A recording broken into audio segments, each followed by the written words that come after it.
Good evening and welcome to ongoing election coverage by Town Meeting TV.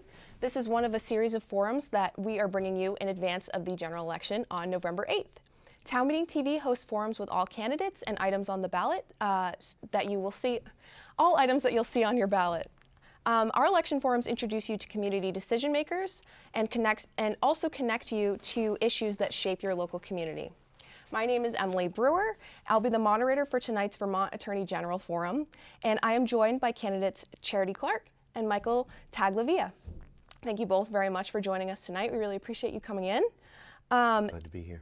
Thank you. And for those of you in the audience that are watching live, we do welcome your questions at 802-862-3966.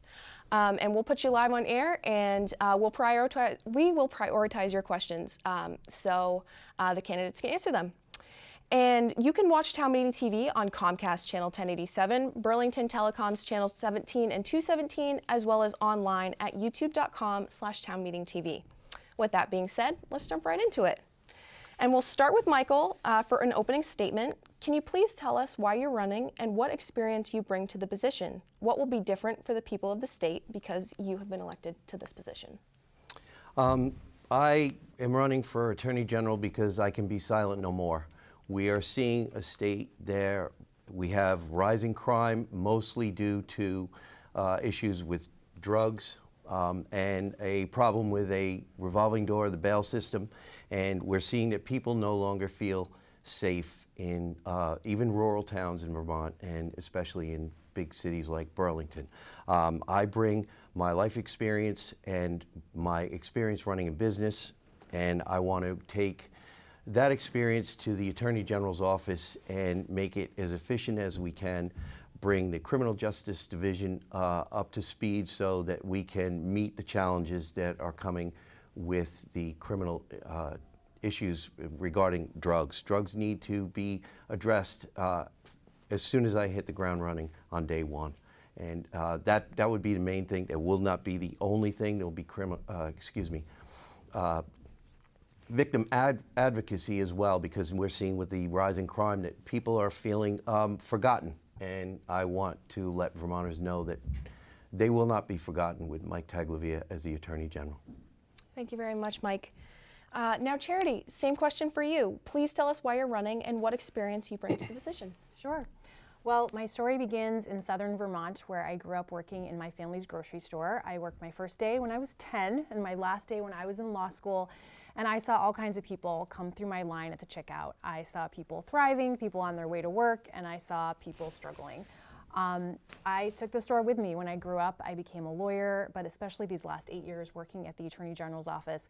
I spent the last 4 years as the Chief of Staff at the Attorney General's office, and I was a member of the leadership team making decisions on all the major issues that came to the Attorney General's office. I always tried to lead by serving that everyday Vermonter. I believe that this background and experience is what the Attorney General's office needs in its next Attorney General.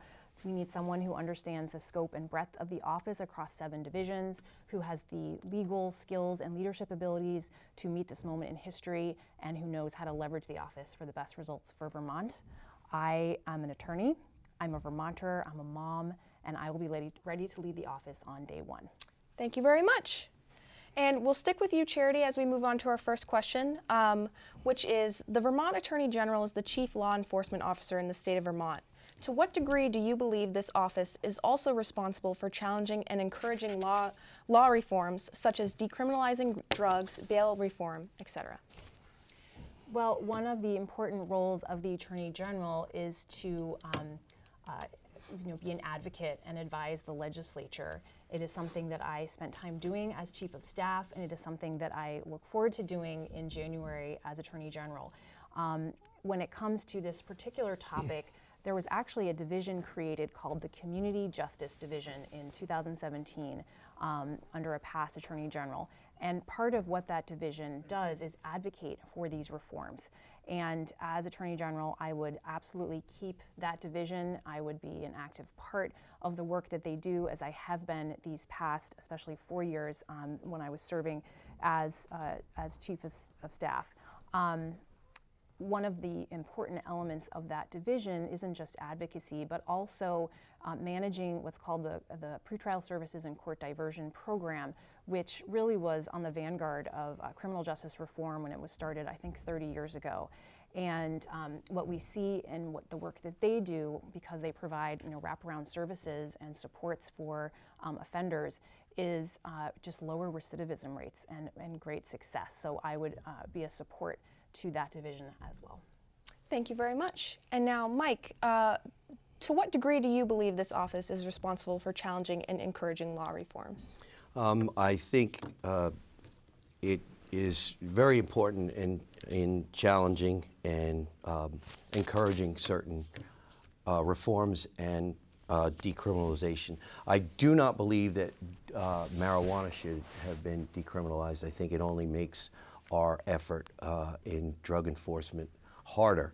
I do believe that the Attorney General should counsel the legislators with respect to legislation that they're considering, and also with respect to legislation that's already in effect with regard to removing some of it if it's either redundant or it's been shown that it's not as effective as it could have been or as it was intended.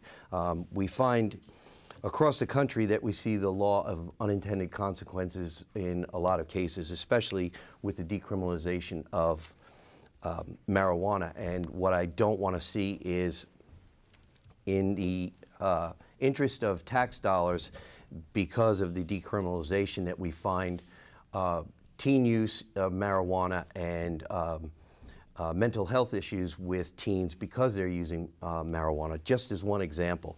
But I would like to use the bully pulpit of the Attorney General's office, not only with respect to the legislature, but also with Vermonters in general, to keep them informed on a regular basis of progress we're making and things that I believe would be helpful to change to help make Vermonters safer. Thank you very much, Mike. And with that, we'll move on to our next question. We'll stick with you and you can start. The question is, how would you envision working with the state's attorneys from around Vermont? Do you anticipate any challenges or opportunities? I anticipate many opportunities. I will, on day one, make an effort to, I will make an effort to contact every state's attorney and reach out to them in an effort to coordinate with all aspects of Vermont law, whether it be criminal or civil, whether it be victim advocacy or helping seniors with identity theft issues. But I plan on acting as the chief law enforcement officer and keeping in constant contact with the county officials, the state's attorneys, so that they know they have a partner in the state and we can meet the challenges head on, and through keeping those avenues of communication open, we can hopefully deal with the criminal aspects that are concerning Vermonters in a much faster and more efficient way. Great. Thank you very much. And Charity, same question to you. Well, this is an important point. It requires a certain collaborative spirit, because our 14 county state's attorneys are independently elected. They're not overseen by the Attorney General. And relationship building, collaboration, and just a colleagueship is a really wonderful attitude to bring to the role of Attorney General when dealing with the county prosecutors. One of the opportunities I had as Chief of Staff was to oversee the expungement clinics that we did every other month with various state's attorneys. We would go from county to county, and I would build on those relationships I've already formed in that process with the state's attorneys to continue that collaboration and communication and relationship building. I also would continue the expungement clinics that I mentioned. I think they're really important. But yeah, you have to have that collaborative spirit when interfacing with the Attorney General's office and the state's attorneys. Great, thank you very much, Charity. And before we move on to our next question, which is around statewide politics, I'd just like to remind anybody who's watching at home, if you'd like to call in, you can call in with a question at 802-862-3966, and Mike and Charity will answer that for you. That being said, we'll start with Charity for this one, and the question is, in what ways have you seen the Attorney General's office make statewide impact that you want to follow up on or change? Well, this is a statewide office, so it has influence on many, many issues, but I just want to focus on a couple here tonight.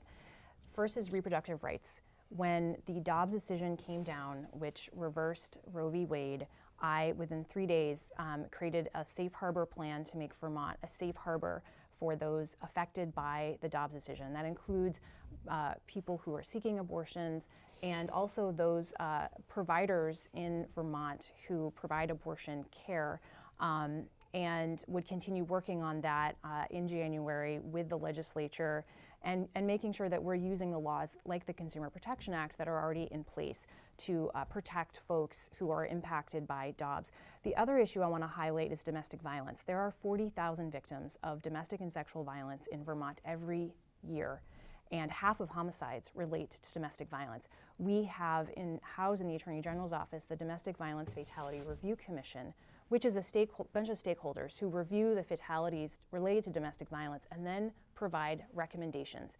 And as Attorney General, I would amplify their voice to make sure that the legislature, the public, and the governor sees those recommendations and knows what the recommendations are so they can be implemented. So just highlighting a couple of issues. There's many, many that the Attorney General has influence over. Thank you. Mike, same question. In what ways have you seen the Attorney General's office make statewide impact that you would like to follow up on or change? There are a few ways, but I'd like to respond to something that Charity said about the Roe decision. I think it's important to point out that the Roe decision actually just reaffirmed or affirmed states' rights, federalism.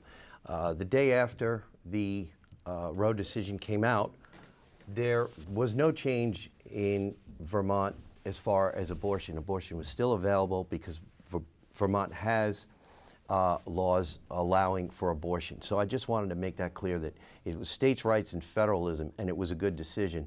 All states can make their own laws regarding that, as the Constitution of the United States says it should, and that's the way I think we're best served. But as far as the statewide politics, I think one of the things that the previous Attorney General did was he stepped in, I believe, in a case that was involved in the Chittenden County State's Attorney, where he decided he was going to bring charges where the Chittenden County State's Attorney did not. So that is one of the things I would want to use as a tool also to ensure that Vermonters understand that justice will be done for the victims as well as for someone who's willing to commit crime in Vermont. Vermonters need to feel safe in their homes, regardless of whether in Burlington or in a small town like where I live in Corinth. I've seen it. I've heard the stories day in and day out, whether it be catalytic converter theft. We had a friend of mine who was also a candidate. His home was broken into. It took them a while to realize how his home was broken into, but they suspect it was someone who was trying to steal to be able to afford a drug habit. So we need to address those issues, and we need to address the drug addiction issue. And I have a plan that will take care of that. Reopening some facilities, opening some new ones, bringing in outside contractors as advisors, and also using them as help for facilities to get people who are in the system training, therapy, and get them back into society as productive members of Vermont's economy. Thank you, Mike. And before we move on to our next question, I just want to give you a chance for a 30-second rebuttal if you'd like, or we can move on. I think one of the differences between my opponent and myself is a difference of opinion about abortion and about the Dobbs decision. That's a choice that the voters get to make. I disagreed with the Dobbs decision. I think it is problematic, and it's not just, it does have an impact on Vermonters, certainly those medical providers who are providing services outside of the state. It impacts them directly, and we need to be responding to that. And it, of course, you know, it's a problem because we have states in our country who don't have access to abortion. That means the states that do provide abortions are seeing an uptick in demand, which means that the people living in that state might not have access to abortion as quickly as they need it, et cetera. So we don't agree on that point. Thank you, Charity. And now, Michael, we'll move on to our next question, which is national politics. What recent high-profile cases with implications beyond Vermont would you hold up as examples of previous work by the Vermont Attorney General that you would either emulate or avoid? I think joining some lawsuits to enable states to pool their resources and their finances are beneficial to the state of Vermont since it's such a small state.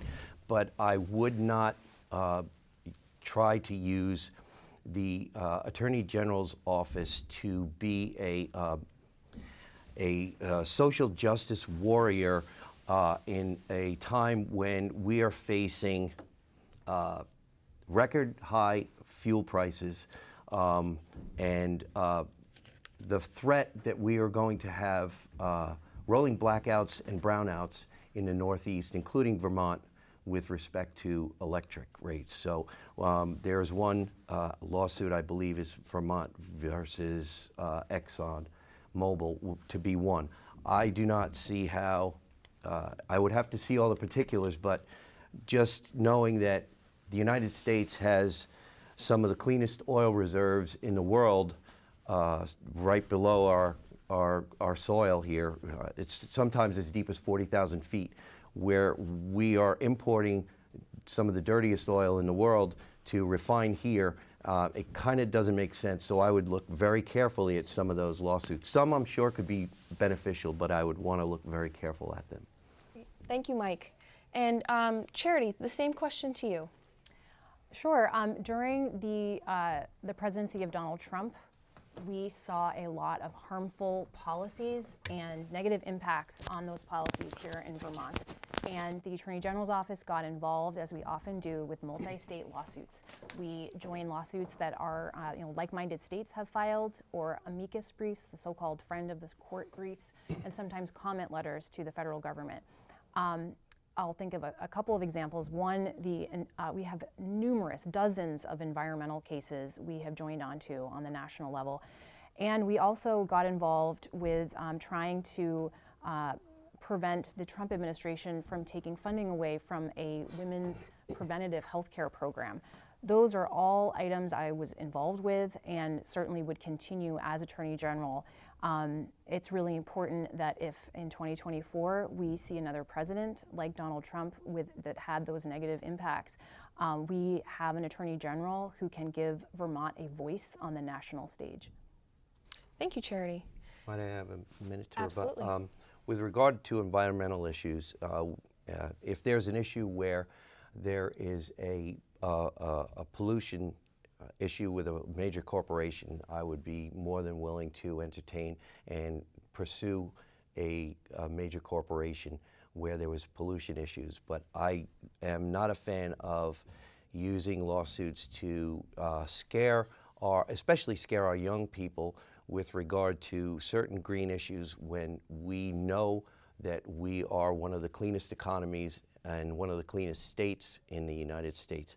So we need to do measured actions in that case so that we don't wind up actually bankrupting the state for environmental reasons. If all of the good intentions wind up putting average Vermonters in a financial hole, I don't see how that's a positive for Vermont.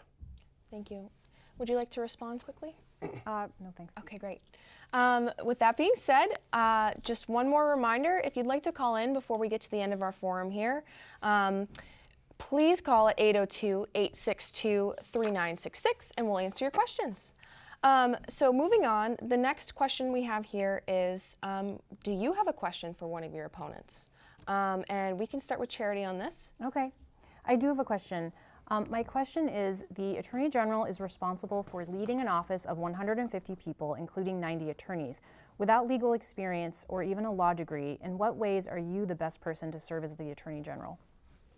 I believe I could assemble a team just as the conductor in an orchestra doesn't need to know how to play every instrument. If he can get everyone to play their instrument correctly and on the right timing, then we can all in the Attorney General's office make beautiful music together for the benefit of all Vermonters. If I can assemble a good team, which I will be able to, I'm sure there are a number of very good members of the Attorney General's office right now who would be part of that team.